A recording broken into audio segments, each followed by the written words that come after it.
I guess you would call this my unboxing of my PS4 that I don't own yet. I was in Walmart Black Friday, which is actually now Thanksgiving. $12. Stop. If you're on my channel, you already know I made the sweetest Volkswagen I could ever want. And I want to make it even better, but in this, I can't. But if you want to see, go to J.W. Burrell Toxic Volkswagen and see what the toxic Volkswagen looks like. It's gold plated.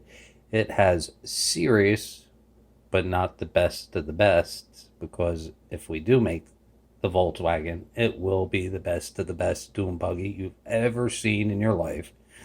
I just used this platform to make what I wanted. So this was actually a fun game, but using the controller, yeah, it doesn't work. We need the updated. You got to spend the extra $200 to get these.